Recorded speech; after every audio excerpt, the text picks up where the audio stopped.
Hey everyone, welcome back to AFTV. Happy Friday, happy World Cup quarter-final day, and we do have it on in the background. Of course we do, because it's 5 o'clock on a Friday here in the UK. But I know we have amazing fans that are tuning in from all over the world, especially to watch the World Cup. Croatia 0, Brazil 0. Now they are, I've got to be fair, they are covering it fully, just the game on DR Sports. Of course, you're looking for a watch along, that is the place to go. We're going to talk Arsenal news today, but we can't ignore that the game's happening. So we will be keeping up to date with what's happening a little bit. Maybe Martinelli will get some minutes. Who knows? We'll see. He's a player that, listen, they've been enjoying in Brazil. I know Tite's been, all the reports you see, becoming more of a fan of him. So we'll see if we get to see a little bit of Martinelli today as well. But, of course, I must introduce Gunnar Lee. Welcome back to AFTV, my friend.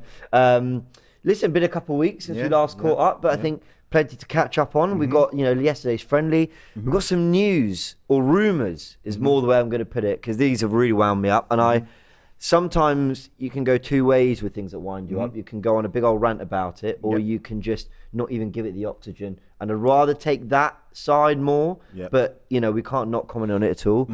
But yeah, plenty to chat about today. How are you, my friend? Listen, minus not having my AFTV jumper on today. The last two times I've done a live review, I've had my special AFTV jumper, but I don't have it on today. I do have Arsenal prop on today, so I'm still representing. But listen, AFTV jumper, I would feel a bit more comfy in it because it is really, really good. But listen, we're here, we're live, and my boy Martinelli is not on the pitch currently, but Brazil are hopefully going to go through and he's going to get some game time. Hopefully. Is that where you stand with it? I mean, Lee, I don't know if you saw Lee on Forever Arsenal. He was, get these players home. I don't want England through. I don't want Brazil through. I don't want anyone doing well. Get them all home, wrapped in cotton wool. And look, I get it. When you live and breathe Arsenal, as we all do, and Lee certainly does.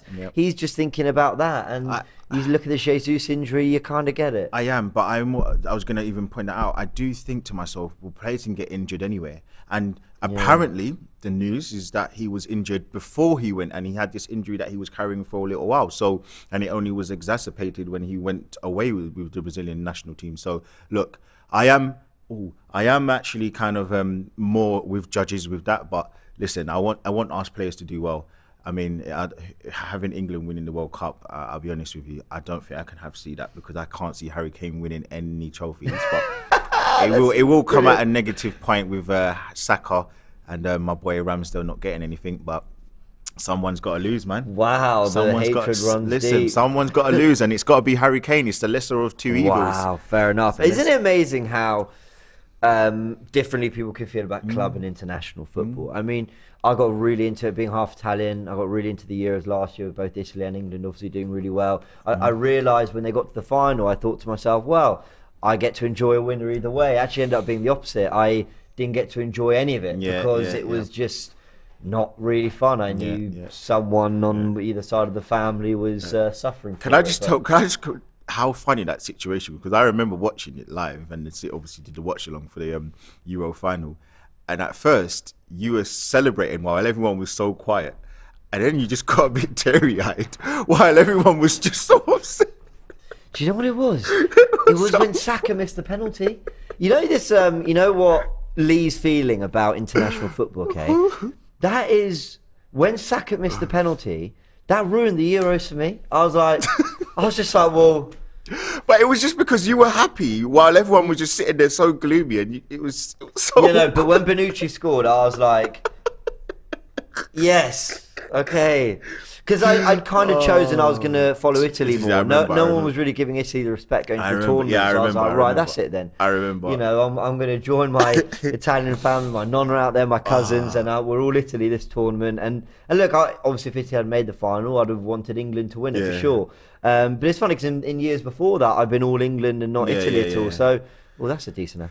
I know, that was just a funny situation, man. That was all a bit weird. But like I said, when Saka missed the penalty, I just thought it's just no one deserves that, and I just thought, well, that's it. That's kind of ruined it for me. I couldn't really enjoy it. So there you go. But look, as we mentioned, guys, we do have the Croatia-Brazil game on in the background. I do want to specify just something you mentioned there about whether Jesus had an injury before. It was said by the Brazil manager that's a load of rubbish, but of course, I guess you'd expect him to protect himself and his staff, because it's not a good look to play an injured player. But I'm inclined to believe him because watching Jesus, he never looked like he had an injury. No, I didn't think in that Wolves game, he wasn't scoring goals, but I never thought to myself, he's looking like he's carrying something or not 100% here.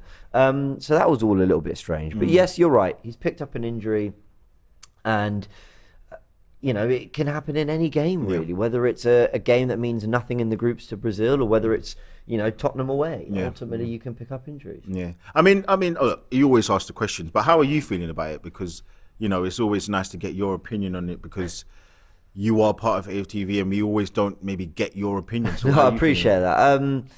How do I feel about it? I haven't gone into some panic mode. I've seen a lot of that. I've seen a lot of, Brazil coming forward here. Good defending. I tell you what, they are robust, Croatia, aren't they? Don't feel like, okay, that's the end of everything. Because what Jesus was doing really well. Oh, they're in here, Croatia. Oh, he skied it. Ouch. Who was that? I was going to say that's Kramaric, but he's off. Brozovic. Oh. Yeah, that's an effort. That's an opportunity there. I don't know. Look, are we a worse team without Jesus? Yeah, we are. Is he really important for us? Yeah, he is. Is Eddie Nketiah deserving of some of the doubt that's cast on him? I don't think as much as he gets. Yeah. I think he offers a lot more than he's given credit for. But yeah, Arsenal, when they kick a ball in the Premier League again, I don't think will look as good an outfit as they did with Jesus. But they can still, as good means a team that wins 12 out of 14 games and is on course for 98, 99 points.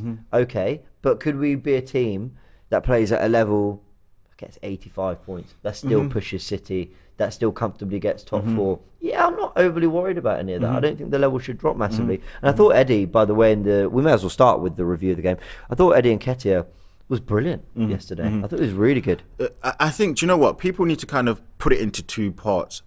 We were a 90-point team before the winter break started. And I think you have to always remember, look, it was only 14 games. We were all happy. We were all excited by it. And I was extremely at a point where we could actually win the Premier League. But ultimately, we have to remember, most of our hard games are coming up. I mean, I was just talking to Turkish, and I think our next 3 games is West Ham.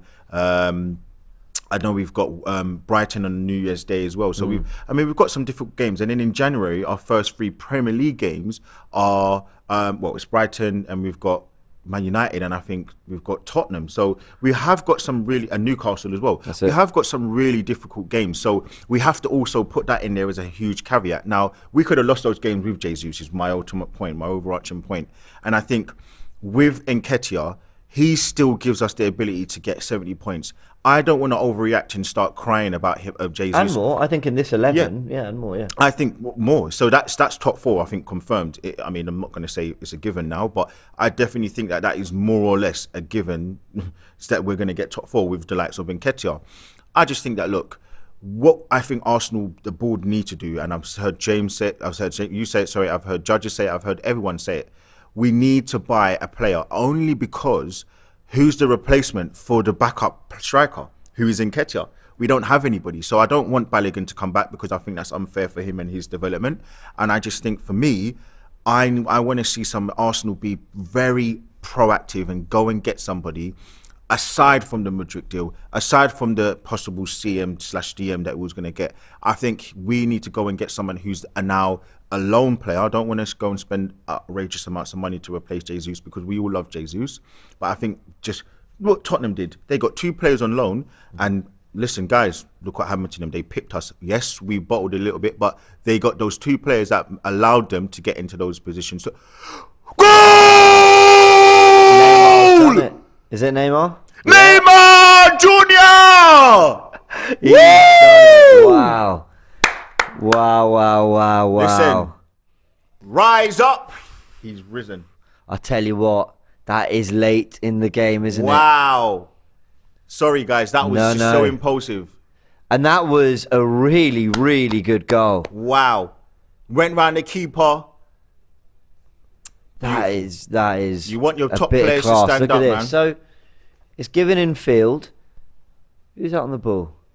So Neymar Yeah, he was such a deep position. He got it back from Rodrigo, passes it to, is that Pedro? Oh. No, it's Paqueta. Oh, beautiful. I mean, it's a bit of class, isn't it? That is what you pay the top money for. You're right. I think it's Paqueta. And then he just goes round the keeper. Oh, that is, I tell you what. And look, that's what we're speaking about. We don't want to rely on Nketiah all the time. You want to have that quality that you can bring into the team to help us get to our destiny. Do you know what I mean? Yeah.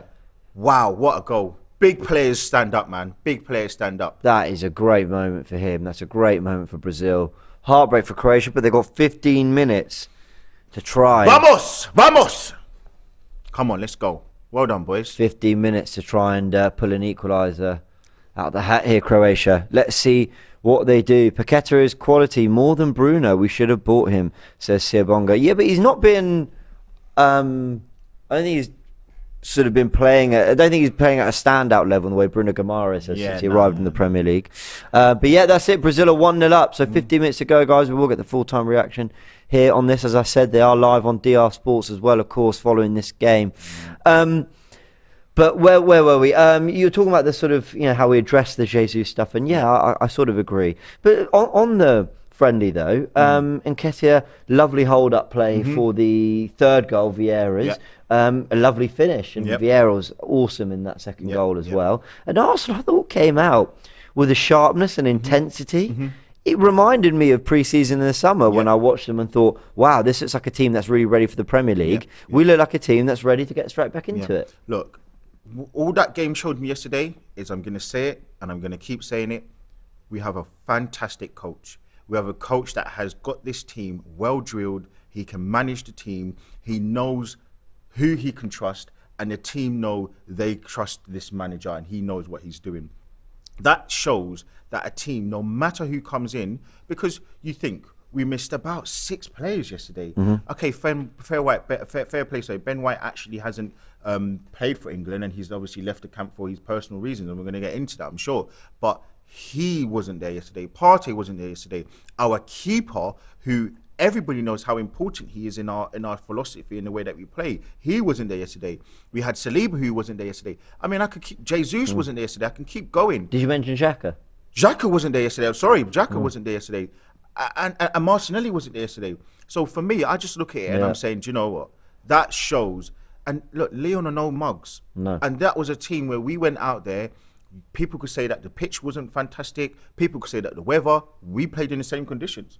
And we absolutely dominated them from minute one. Well, I didn't watch the whole game, I'll be honest. I watched 30 minutes. But the 30 minutes I saw, we looked actually really good. And the highlights I saw, we looked really good. And we did control. Yeah, they started to have more possession second half. So for me, yes, you're saying that it was a lot of the intensity, but that comes from one man, and it comes from the manager, and that is showing that it is a well-drilled, well-coached team, and that you can't take away from the manager, and that you can't take away from the team. So yeah, it was a really, really good game, really, really good goals that were scored. And listen, that makes me think, do you know what? Start of the season, when we were beating all these teams, Sevilla 5-1 and stuff like that, I'm excited to see West Ham on the 26th of December, I think it is. It's going to be very interesting what the other 2 mid-season friendlies are going to look like, because, how quickly do you reintegrate Partey and Xhaka now? What was Partey knocked out of the World Cup a week ago? Yeah. Maybe a little bit over? I don't know if you saw the news where they said that everyone was going to get a week off.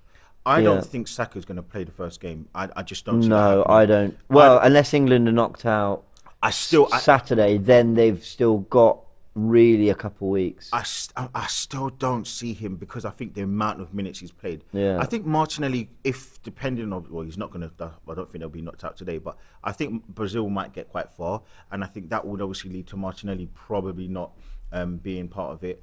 And I think also you have to think about it from the other part of it is the World Cup hangover itself, the emotional part of Brazil having those expectations. If they don't, Martinelli's going to be part of that. How he's going to feel? Is he going to be ready to play that first game? So I think we might go into the season, the start of the restart, with a totally different front three and some players maybe in the midfield area kind of out of a different players in midfield. So I think it's going to be a challenge. That game is going to be a difficult game, but ultimately, I do think that we should have enough to still beat West Ham.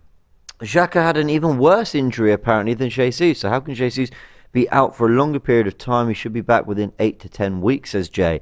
I just don't think you can always know. I mean, I know you can have a rough idea of healing time. Everyone's body's differently. Everyone responds differently to treatment. And Granit Xhaka, let's face it, he is an absolute freak of nature when it comes to his fitness and his availability and his lack of injuries. It's incredible. I mean, this is someone who, people forget, he came straight back into the Arsenal team with that knee injury. When he played Everton away, we lost and the team were terrible, but he actually played well.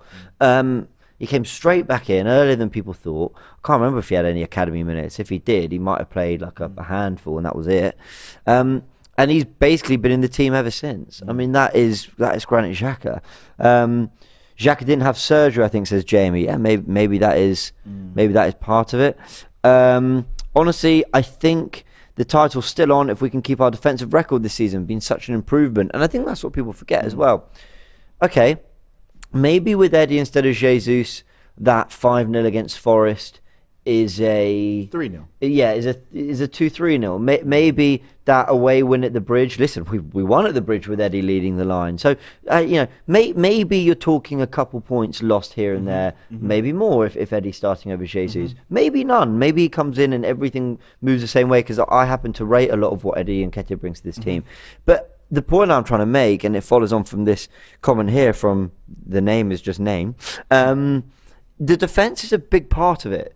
Yeah, okay, Jesus sets the tone with the press, but you can't tell me Eddie doesn't press. Presses unbelievably well.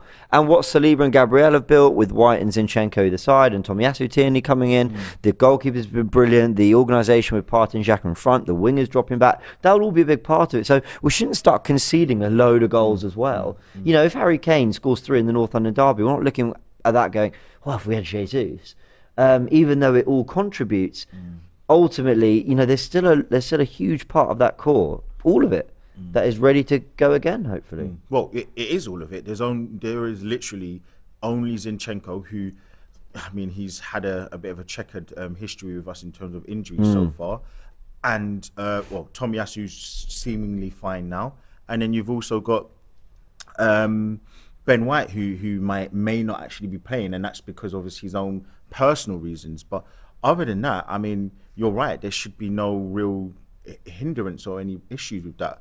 Look, ultimately, as we've been saying, I look at it and I'm saying to myself, it's more about the setup with the team, the basis of the team, and how we can find a new way to attack. And it may be that Martinelli goes into that new position. It may be that we just, as you said, we may have to take 3 or 4 chances to make that 4-5-0, whatever it is, rather than taking those 2 chances to make the 3-0 or 4-0. Do you know what I mean? So the ratio of chances obviously will be needing to be increased, but that's on the team and that's on Arteta to try and find a way. And I'm not saying that Jesus isn't going to make a huge difference, because he does. He's a link-up play with the 2 wingmen, with Saka and Martinelli. I think that's where the biggest problem will come, because I think they actually rely so much on him. And I think the improvement in Martinelli, I don't think it's not without Jesus being there. I don't think that he would have had maybe as big a jump as he's taken this season without Jesus being there to kind of like help guide him and bring that. Do you think they look to their experience a lot? Yeah, I think. Look, when you've won 2 or 3 league titles and you've been challenging and you've been part of real high quality teams and being part of Champions League runs, getting to the final, winning Carabao Cups 3 seasons in a row. You know, you trust that player. You think to yourself, and he's Brazilian. They've both made the national team together. Obviously, Gabriel Jesus is left now. But look, ultimately, I look at it and I'm saying to myself, Gabriel Jesus brings so much to the team. We all know that. It's clear for everybody to see. But we shouldn't be like thinking it's the end of the world. We are still in a very, very good place, and we still have a lot of a good opportunity to have a really good season and see where it goes. With some additions, I think we can see what goes on in that. Talking of additions, one of the players that was linked, and everyone in the comments is asking about it, you know, some people are asking, we've signed Ndicka, have we, ? Blah, blah. No. I'm giving you the rumours, which has come from an Italian source called Il Romanista. I'm half Italian, so I try and pronounce it right, because my mum will go crazy if I don't. Il Romanista, otherwise, if I'm saying it in a slightly more English accent. They have said, and it's been kind of shared around by a lot of different Arsenal news aggregators or whatever, saying that apparently Arsenal have reached an agreement to sign the Eintracht Frankfurt defender Evan Ndicka on a free transfer at the end of this season. So that would mean coming in June. No one else is yet to back that up. And sometimes when these things are legit, it kind of snowballs and everyone suddenly picks up on it, which gives me the feeling that actually it's not as close maybe as people are saying. But having said that, it's a deal that I think would make a lot of sense, especially if it's on a free transfer. And we know that Arsenal still have a lot of investment they want to do around the squad. He's, at least by reputation, a really quality prospect. Good on Football Manager. And we need backup in that left-sided centre-back position. You know, Gabriel has been brilliant. That's not to say he's not without his odd errors, and competition for him is only a good thing as well. White's playing more at right backs, and other centre backs definitely needed. So yeah, I think it's a very interesting one that's come out. I think what makes it stand out, and this is why I put a question mark on the end of their headline. I don't want to be claiming it to be true, but it takes a lot for okay, maybe it doesn't. But when a report comes out and it says no, it's agreed, that's when you stop and you're like, okay, you seem pretty sure about this. So we'll see if something comes of it in the coming days or weeks. I mean, look, I don't know if people actually know and remember, before we actually signed Gabriel Magalhaes, we were actually linked very heavily to Ndicka. So I think that wouldn't be the biggest shock. He looks like a quality player. He got to the what was it? The third tier of the European trophy. He got to the final with his club. It was the third tier, wasn't it? Was it Europa League that they got to the final? Europa League. They won the Europa League. They won it. They didn't. They got to the semi-finals with Chelsea about 2019, and then they won it last summer. Yeah. Okay, sure. So look, the guy looks quality. The guy looks like a quality player. And again, I'm not going to confess to know too much about him. We know that Arteta really likes these left-sided kind of centre-backs and left-footed players as well. I think he's got a bit of a fascination with these players because he kind of... I think he likes a left footer in the left centre-back position, a right footer, and then when they split and they're covered down the wings, they're playing on their comfort. And I think it was also the angle and direction of those long balls that can be kind of sprayed out to the wingers, the Martinelli and then Saka. So I definitely know that he's one of the players that we've been linked to quite heavily before. And if it is on a free, then I mean, why not take him? Because it saves for the budget for some of the other positions in the squad. But I can't get too happy with this player until I know that there's something that we do with the attacking positions. We know we need another winger or another wide forward or a forward. Now we're probably going to need another one because of the situation with Jesus. So look, it's a really, really big time at this moment in time. And we can't kind of let things run and keep going, because ultimately we're going to leave ourselves short, and it would be such negligence if we did what we did last January, doing it again, because we're in such a good position. We're 5 points clear. Like, nobody thought that would be the case. So I think we just have to, and I'm sure you're going to say as well, some of the comments after the game yesterday from Arteta, it gives me hope. Yeah, I mean, there's a little bit more here from AFC stuff. I've just given a little bit more detail. So he's out of contract in the summer. We know that. He's 23 years old. And the quote they've taken from the article is, has already reached an agreement with Arsenal for June. Yep. Roma wanted to sign a centre-back in January, but he told them he was going to run down his contract. So that sounds like the link there. Why Il Romanista have got the news is because they knew that Roma were very keen on him. But he's basically said, look, I'm seeing up the season, and it's Arsenal in June. So that will be interesting. But this is the kind of signing I really, really like for a couple of reasons. People thinking, what? We need a striker, we need forward, we need a midfielder. I'll tell you why I really, really like it. Smart, because I don't need a player to cost 50 million for me to get excited about them. Yeah. I don't care what as long as I rate the player. And listen, Football Manager rates him. YouTube looks good. And the few times I have seen him, Europa League and whenever. Yes, he's absolutely. I think he might have played in the Spurs games in the Champions League. Yeah, he should have. He did. I think he played in. I'm sure he definitely played in one of them. I do remember him playing. So fantastic, good age as well. Brilliant, cool. I also like that Arsenal are getting ahead with deals. I like that Arsenal aren't just thinking about the next window, but the window after that and the future. And okay, well, we know we need to add to this position. That's another big thing. Can you try and get 2 quality players in each position? I'm one of the few Arsenal fans that didn't.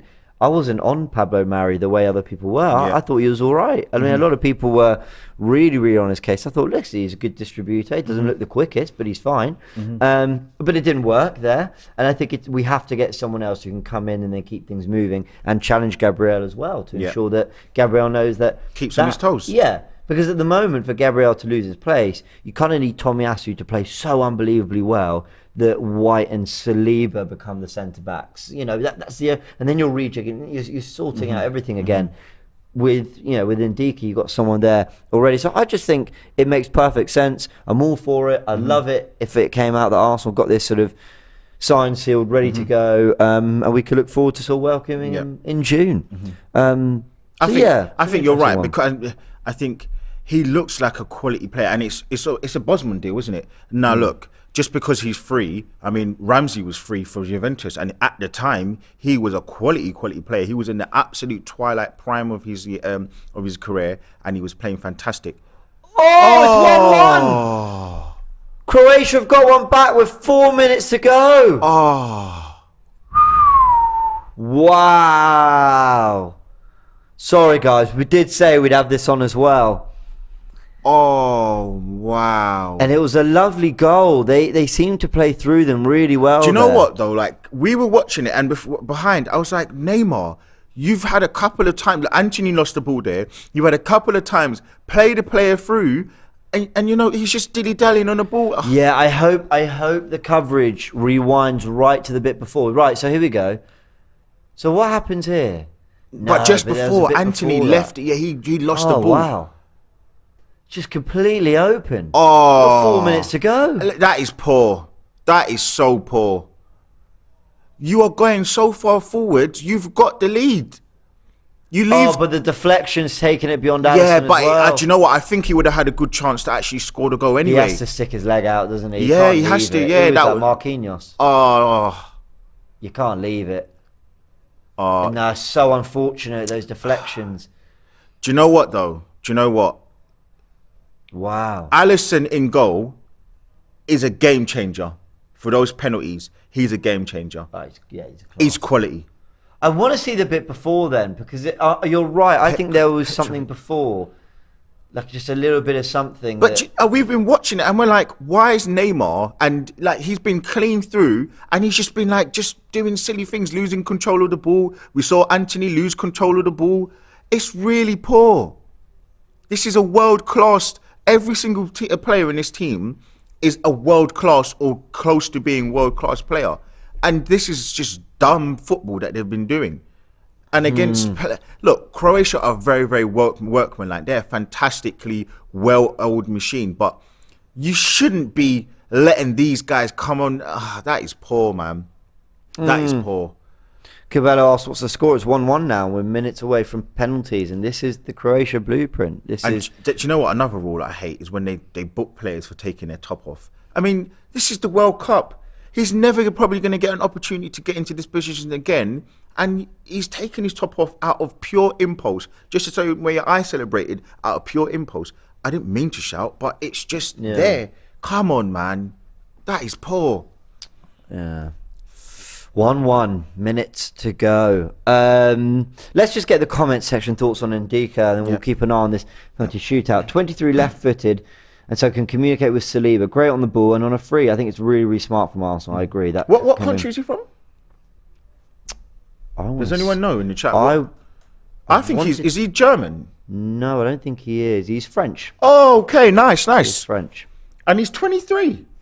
23. Wow, that's really good. And what did we speak about before? It fits the profile of the club. Yeah. Because in truth, again, we think about the amount of players that are 24, 25 or older.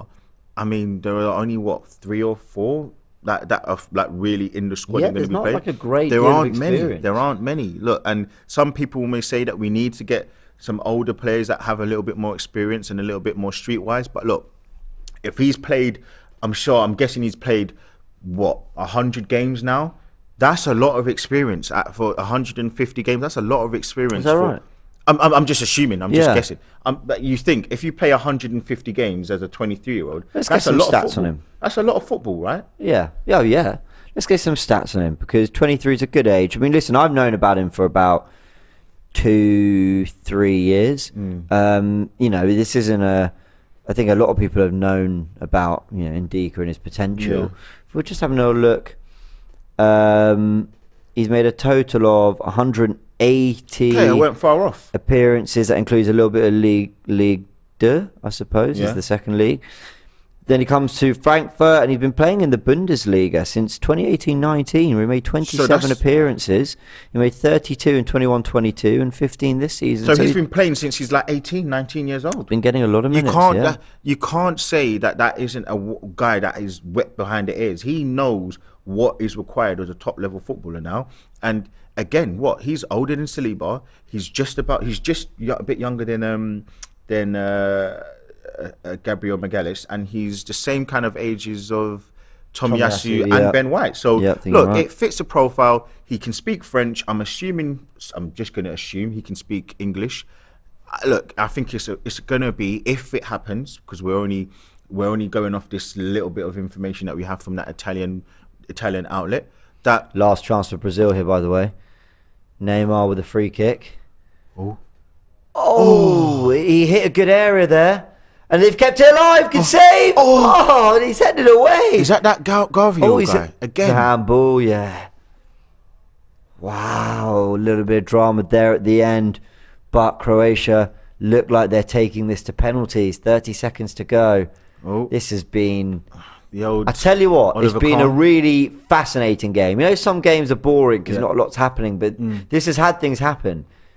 And it's been fascinating. Because both have had their moments. I think 1-1's probably fair across the 90. Well, across the 120.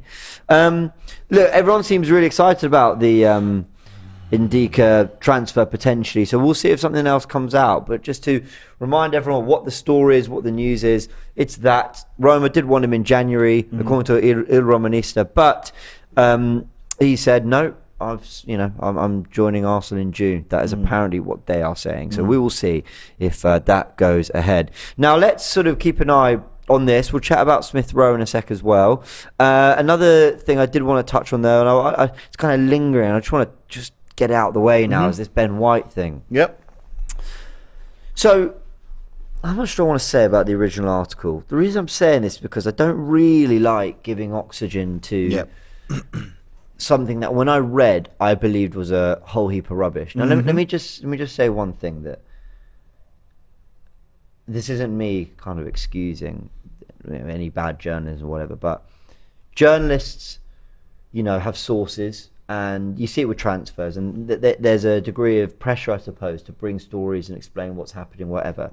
But it's imperative that they, especially when it's stories that can be damaging about one's character or personality or whatever, it's imperative they get it right. Now, a story came out. Again, I'm not going to say the journalist and the newspaper or whatever, because I just don't really want to, because I don't think that's the important thing here. I think it's about understanding Ben White in this situation. And what they're saying is that supposedly he left because of a bust up with an England coach, and there were also issues with sort of getting on with teammates. That's all I really want to say about it.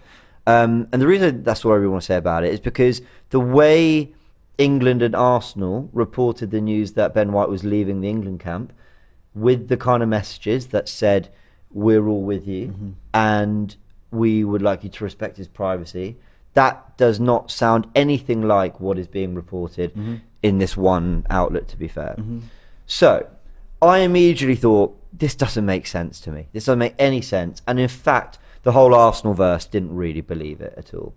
Now, Gareth Southgate asked about it today. This quote emerged. So TalkSport brought it up, and he said, I don't know what the exact question was, because I've been trying to find it, but the Arsenal defender, right, so basically he said, well, not really. What I've been shown was alleged, and there was another word that was used. I think by commenting on the story, I could be giving it any form of credibility, really. We explained why Ben left the camp, and I think it's important that that is respected, really. That's what he has said on it. Now, I'll be honest, it's not the most uncryptic of replies from Gareth Southgate, but I think the bit that's really key is that he just doesn't want to give it credibility. He said, we've explained as much as we can, please just respect that situation. And I just feel really sorry for Ben, because I don't know what he's going through at the moment. We don't need to know, but we hope he's okay. And things like this emerge, and I'm just glad that it's put to bed quite quickly. And I'm also glad that a lot of people in the Arsenal world, at least I interact with, and the outlets I follow, didn't really pick up on it too much, because it just didn't make any sense. Do you know what? You're right. I don't want to give too much of a light to some of the journalism and kind of people that are spreading these inaccurate sort of stories about players that play for Arsenal or any player, because it's clearly not right and it's defamation of someone's character. But look, my issue with that journalist is, or the journalism that is mostly in the UK and England, is you get England players that are here to play for your country and to fight to hopefully get the trophy, and you build them up. You give all the propaganda before that they should be on the plane. If Ben White didn't make the squad, he's played fantastically well for Arsenal. Why is he not in the squad? When he then gets there, all you want to do is bring this person down. All you want to do is tear this person down and make him and belittle him and make him seem like he's a monster and the worst person in the world. And for me, that's the most disturbing and that's the most upsetting thing, I think, is just the fact that you look at these journalists and you look at the kind of angle that they come at just for it almost seems like for no reason. Do you hear what Luke Shaw said? Luke Shaw was asked about the, by the way, penalties are starting right now. Croatia take the first. Luke Shaw was asked about the team, the 11 leaking. I think it was Luke Shaw. Guys, correct me in the comments if it wasn't Luke Shaw. And he said, yeah, we don't know how it leaks. Like, it's not meant to. No one's meant to find out. But he said, I don't also understand why it leaks. Surely you wouldn't want others to know what the team is. Like, and it's so true. It's like there's this thirst for information more than there is an actual duty of care to the people you're reporting about. And there's a middle line. Transfer rumours are largely harmless, and but there's some stuff that's really personal and important. What you're dragging on them, I don't get it. I'm going to go one better. I think it was the South Africa World Cup. So that was at 2010. Do you remember when they were actually getting photographs of, was it McLaren at the time, and photographs of the paper with the team lineup? I think. Capello, the team lineup, and they were zooming in, and that was on the back of the pages. And I'm thinking, you're meant to be there to help. Maybe do it afterwards. Maybe let the England team know, look, we've actually got this on you. Come on, like, you got to be a bit more careful. But you just do it to bring what a penalty. You do it to bring the team down and bring your country down. And they support England. What is more important? Being patriotic, being a nationalist, or getting a few clicks? And I know people have things to sell, but you could have done it before. You could have done it afterwards and said, silly old Capello got caught slipping, or that could have been whatever. But also, right, journalists as well have a duty to report information that they feel is in the best interest of the public and that they feel that needs to be reported. Fine. Right. So that doesn't, so if it is bad news or whatever, and I'm not talking about the specifics here, I'm just talking about very generally, then sometimes you have to report bad news. But my thing is, it's saved. Rodrigo's penalty has been saved. Croatia are 1-up after a penalty each. But Croatia fans look really happy there. Can't blame them. And the Brazilian fans are all there. Look, but they also have a duty to be absolutely right about it. And if you're gonna report said information, maybe say, however, what we've seen reported by the FA and Arsenal slightly contradicts what my source suggests, or whatever. But there's like. You just gotta, if you're gonna, I just think anything that is potentially gonna damaging to someone, and tarnish someone's character, I think you've got to get it right. And at from what Southgate said and from everything we pieced together, I don't believe it for 1 second. And Gareth Southgate's gone as far as to say that it's a load of rubbish. So, or at least that's how I'm taking his quote. Though it's it wasn't the easiest to necessarily interpret. But he's basically, listen, I'll read to you one more time. He said, I think by commenting on the story, I could be giving it any form of credibility. He's basically saying, I don't even want to entertain it. So, and I think just my last point on it is, the man's actually going through something. He doesn't want to wake up Friday morning, Thursday morning, and see this crap in the news. He doesn't want to have to be subjected to that. That is something where, you know, you have a bit of decency about you. Do you know what I mean? Like, the man is going through it, man. good What a penalty from my Casemiro. word. World class, really mate. good penalty. World class. But look, big up to Ben White, man. I hope you're good. I know. Hope I know. you're fine. I'm with And you. listen, man, you've got a whole bunch of millions and millions of England fans. You've got millions and millions of Arsenal fans around the world constantly supporting you. Hope you're good. Prayers up to you. All the other good stuff. And look, hopefully you're back for that first game against West Ham, because we're going to need you, my friend. We're going to need you. Yeah, I echo all of that. And that's all we're going to say on that story. We will see, you know, if we hear any more about Ben White and his availability and all that and what's happening, you know, of course we'll talk about it. But like you said, you summed it up perfectly. Now, Modric is stepping up for Croatia, an absolute legend of the game. Modric. It's tight.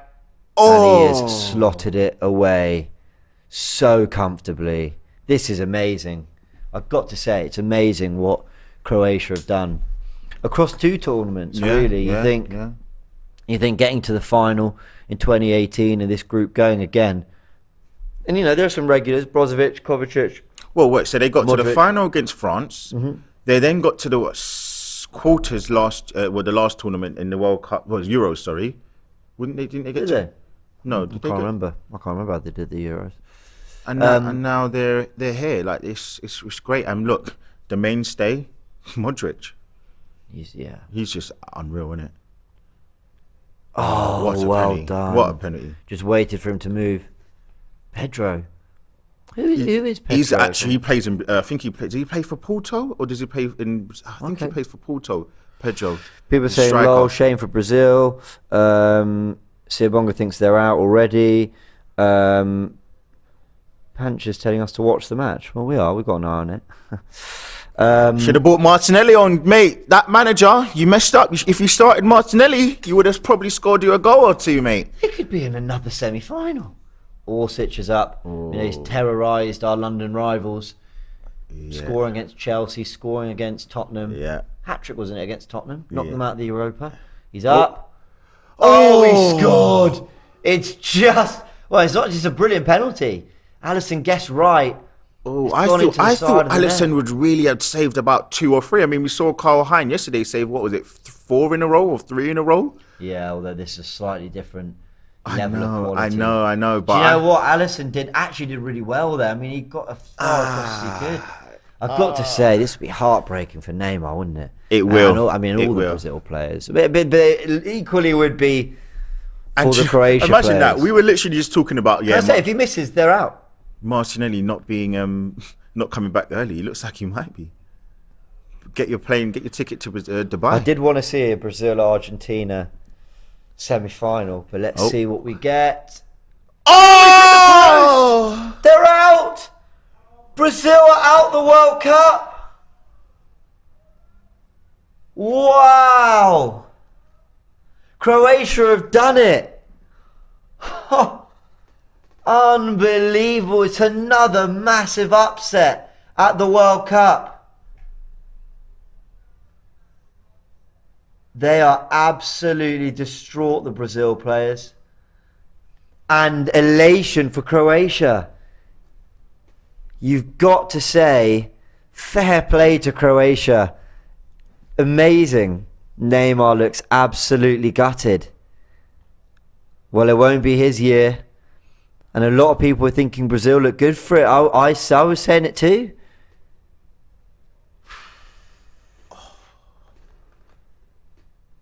Wow, oh God, I'm speechless. Football is, I mean, it's cruel and it's beautiful, isn't it? Like, look at what Croatia have achieved. Do you know why it's hurtful? Because it's Brazil. Brazil is the World Cup. The World Cup is Brazil, and they had all this kind of hope. They had all of these real expectations. It was Neymar's real last chance. He was going to retire. He wasn't going to retire. Look, people are going to talk on his legacy. He's a fantastic player. Brazil are out. It's really, really hurtful. And listen, I'm more annoyed because he was part of my sweepstake. Well, they will, I should say.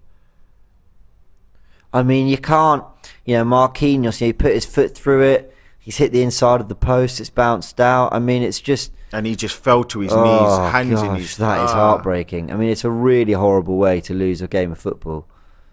They should have watched Ainsley Maitland-Niles, mate. Yeah. They should have watched Ainsley Maitland-Niles. Ainsley, go to that Brazilian FA and tell them how to take penalties. Because they have crumbled. Apple crumble. This is... From a football... all the Brazilian gods there. Cafu, Ronaldo, the real Ronaldo. Oh, they're heartbroken. Oh, well, I mean, I've got to say, the emotion that football can stir in people. I mean, we've all felt it. But look, is this Modric and... Rodrigo, because his teammate for Real Madrid. Of course. Neymar. Wow. Oh, man. And it's not even... This is the first knockout stage, and it's the second, and they've crumbled. Oh, mate, do you know what? I feel sad, man. I feel sad. Well, it's... Martinelli! He's coming home. So what? They're showing us all the pass attempts. Show some shots. Wow. I don't know how many shots each team had. Let's have a little look. Wow. Big drama at the World Cup. Back already. We thought, they... Oh, and look, Jesus as well. Bloody hell. I'm telling you, they lost because of Jesus not being there. Mate. They're 21 shots, Brazil.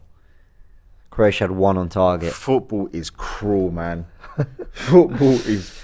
Listen, the Arsenal in me is delighted Martinelli can come back. I mean, let's have a little look.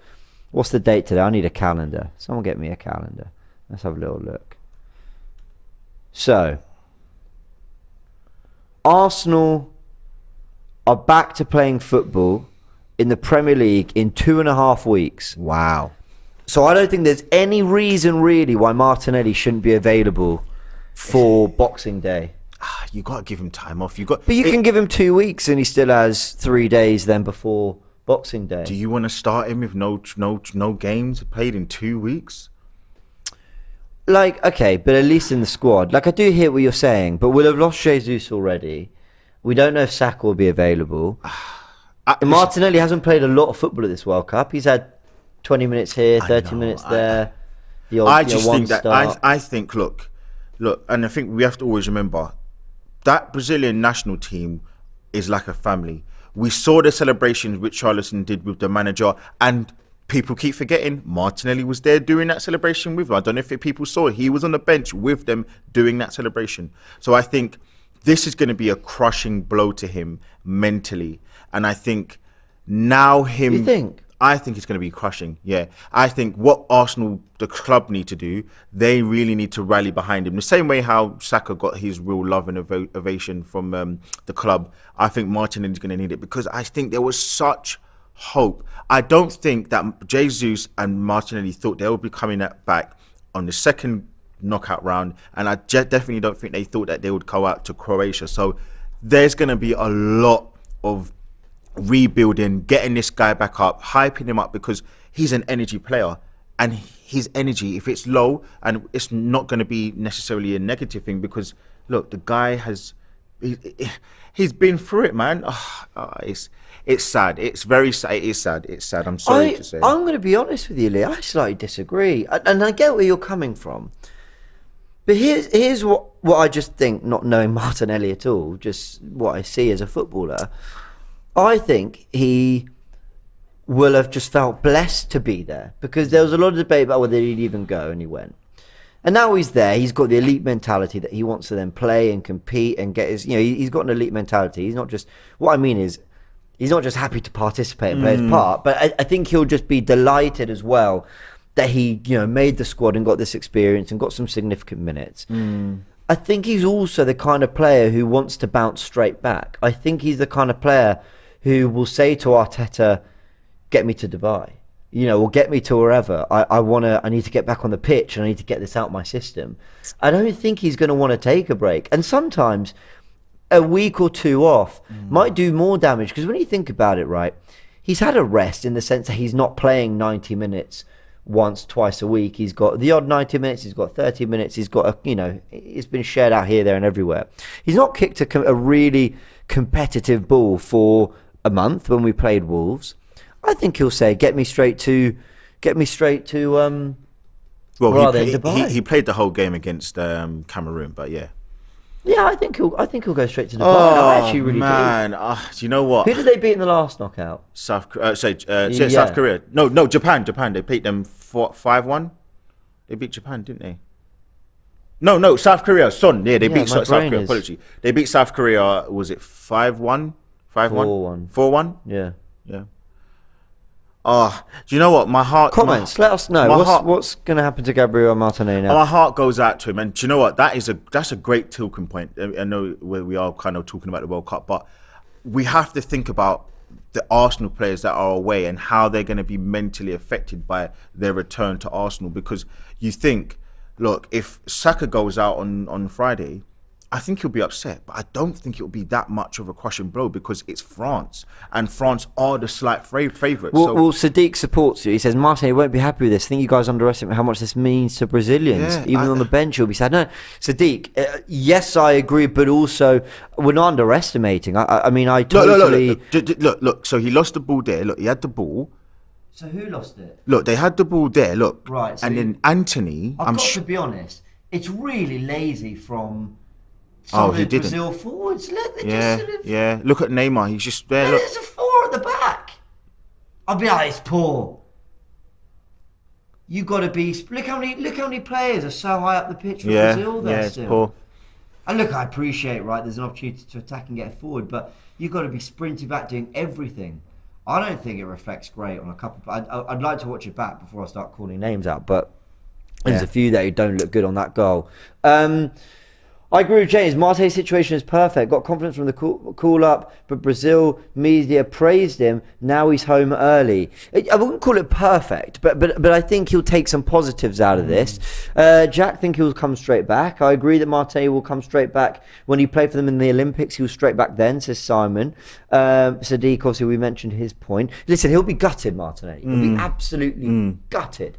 But I don't think he'll be on I need a rest. I need to be away from this. This is too much for me at the moment. I think he'll express his emotion however he wants, and then he'll say, "Right, Mikel, where do you need me?" I really do. I think he'll want to be back instantly. Look, I want him to be back. You want him to be back. No one's saying that he's like gonna be distraught to the point he can't play football again.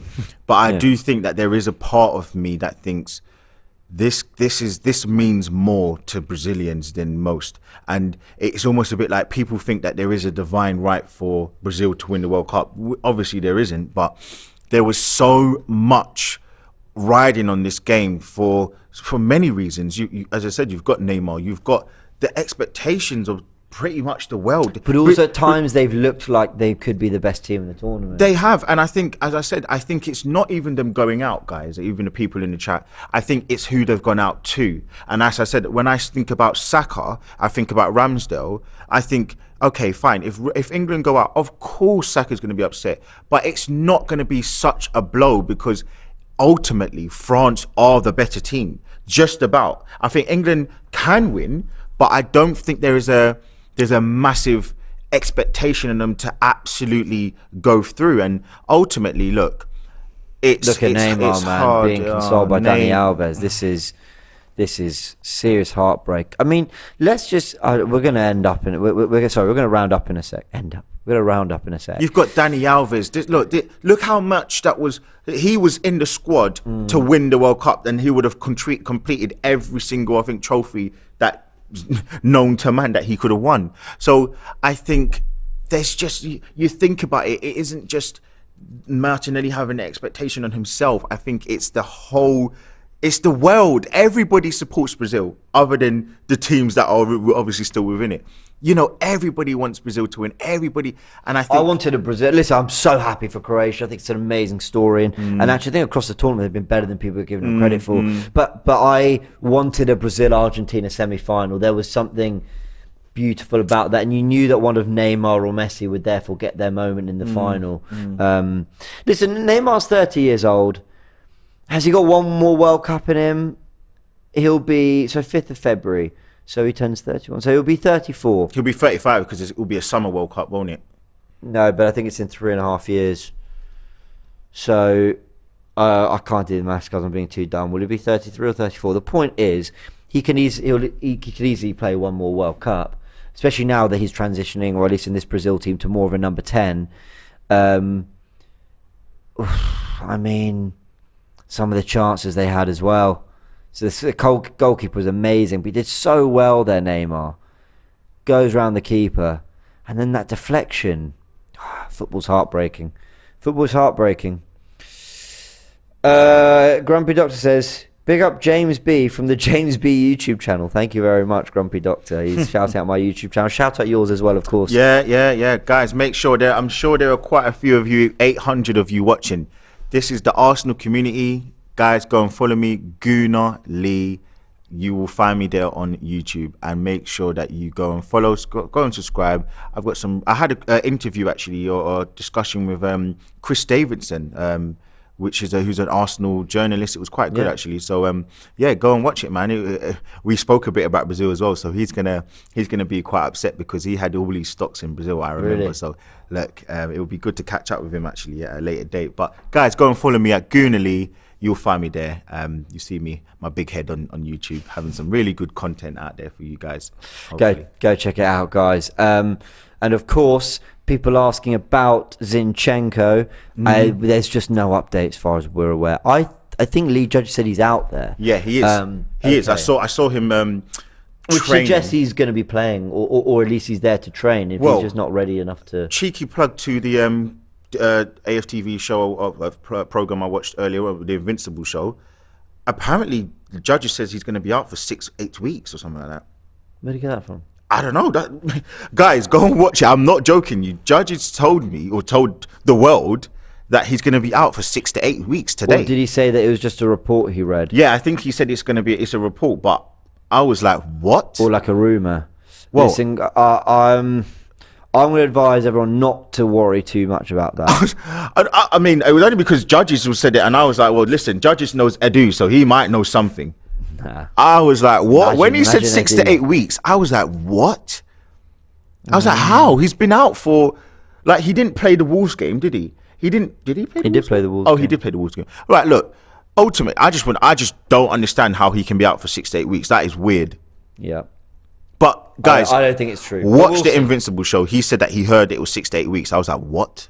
Do watch the Invincible podcast. It is really and good. Do jump into the link in the description below to get your Three Kings Christmas jumper. There's lots of Christmas stuff, guys. From this to other things in different colours as well, available for kids, women's, men's sizes as well. Go check it all out. Code Xmas10 as well, as you can see, for 10% off. And of course, if it's not just Christmas stuff you want, there's lots of other amazing tops, mugs, jumpers, hoodies, all sorts. Guys, they're genuinely really, there's a reason I actually wear them every day. I'm not asked to. I actually want to. I am still upset. Wait, Don Robbie, get back. I want my jumper. Don Robbie, get back from Doha. Please, I want my jumper so that I can be with James, because I feel upset today. I've been left out. Where is my jumper? I feel, look, I'm wearing Arsenal merchandise. Yeah, it is fantastic, but it doesn't feel as good as the AFTV stuff. I'm upset. Hey, there we go. You heard it from him himself. I can tell you, because guys, I wear the both of them. This is Arsenal merchandise, but the AFTV stuff is good quality, man. It feels so good. It's a bit cold in here. It makes me feel a bit, snuggly and a bit like. Warm, yeah. Listen, man, I'm jealous. So guys, go and make sure you go and get that stuff from AFTV, and you get the 10%. And I'm going to be using that. Hopefully, Don Robbie, I don't even need to. I want a 50% discount, Don Robbie. I want a 50%. Listen, you know what? I'm going to speak to him later, man. We'll pass on the message. Listen, you've been class as always. Thanks for breaking it all down, guys. That's been the news. We've cleared up some of the Ben White stuff. Hopefully, we've put that to bed because it was a load of rubbish, in my opinion. Southgate's had his bit to say as well. Is there a centre-back coming? Evan Ndicka, we will see. That's what some reports in Italy are saying. We will see if that comes to fruition. And of course, other things we didn't touch on, Smith Rowe, Zinchenko, when will they be available? We'll find out. AFTV will be covering everything through to the watch-along on Tuesday as well, which we're looking forward to. If you didn't catch yesterday's watch-along, listen, you might not rewatch watch-alongs, but there's some nice stuff, some great discussions all there as well. As well as the Invincible podcast, AFTV in Qatar, loads of content, and a Forever Arsenal podcast coming this weekend. We'll see you soon.